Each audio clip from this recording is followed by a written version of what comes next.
Friends, स्वागत आहे तुमचं सई या चॅनलवरती. आज आपण बघणार आहोत type 4 problems based on Lami's theorem.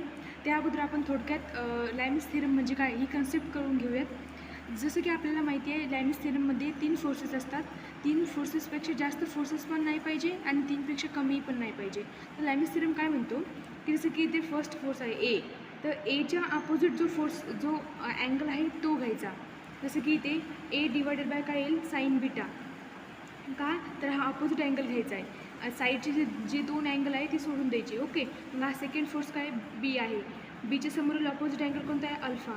साईडचे 2 अँगल सोडून द्यायची, त्याच्या समोरचा अँगल जो अपोजिट आहे तो घ्यायचा, म्हणजे B divided by sine alpha. Okay, equals to आता third force C divided by काय येईल, sine theta, opposite force. Okay, I hope तुम्हाला कळलेलं असेल. आपण एक्झाम्पलकडे वळूयात. Type 4 problems based on Lami's theorem.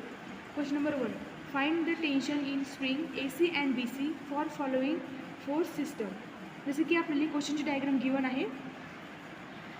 पुन्हा ही डायग्राम आपल्याला ॲन्सर लिहिताना काढायची आहे. आता आपल्याला पहिली गोष्ट म्हणजे जी गिवन डायग्राम आहे त्यामध्ये आपल्याला अगोदर फोर्सेस किती गिवन आहेत ते बघायचे, आणि दुसरी म्हणजे अँगल किती गिवन आहेत.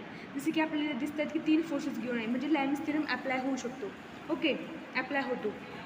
आणि अँगल 2 गिवन आहे, 30 डिग्री आणि 150 डिग्री. ओके, आपल्याला बाकीचे अँगल फाइंड करायचे. ओके, आता तुम्ही बघत असाल इथे 90 डिग्री तयार होते, इथे 90चा अँगल तयार होतो. ओके, आणि 30 + 90 120. ओके, हे दोघांना ॲड केलं तर किती अँगल झाला, 120. ऑलरेडी 150 गिवन आहे. जर आपण पूर्ण जो सर्कल असतो तो 360चा असतो, त्यामधून 150 आणि 120 जर मायनस केलं ते तो 90 डिग्री हा अँगल येतो. ओके, आता हे सगळं आपण केलं. आता आपल्याला tension AC and BC find करायला सांगितलं आहे. तर मग आपल्याला टेन्शन T लिहायचं. अगोदर लिहायचं ॲप्लाइंग लॅमिस थिअरम. हे लिहिल्यानंतर पुढे करायचं टेन्शन.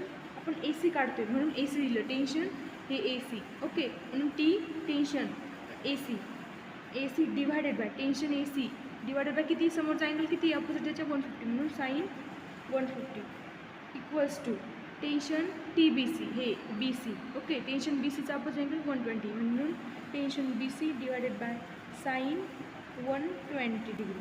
ओके, इक्वल्स टू आता इथं 1000 दिले, 1000 divided by opposite angle 90 sine 90.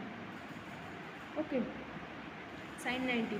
मग आता आपल्याला ही 2 अगोदर सॉल्व करूयात, कारण की इथे पूर्ण व्हॅल्यू घेऊन आहे. इथं आपल्याला टेन्शन TEC काढायचं आहे. ओके, आणि ते आपण जसं तसं खाली लिहून घेऊ.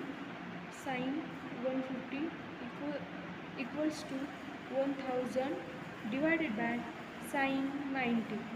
Okay, tension TAC equals to हे साईन 150 इकडे डिवायडेशनमध्ये आहे, इकडे आपण जर पाठवलं ते मल्टिप्लिकेशनमध्ये जाते.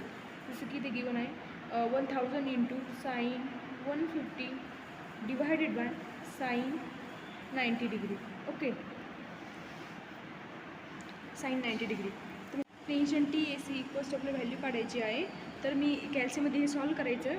तर व्हॅल्यू गिवन आपल्याला कॅल्सीमध्ये सॉल्व केल्यानंतर व्हॅल्यू येते 500 न्यूटन. युनिट द्यायला विसरायचं नाही. 500 न्यूटन ही टेन्शन TACची व्हॅल्यू आली. तसेच आपल्याला टेन्शन TBC फाइंड करायचं आहे. डिवायडेड बाय आपल्याला इथे जसं दिलेलं आहे sine 120 equals to 1000 divided by sine 90.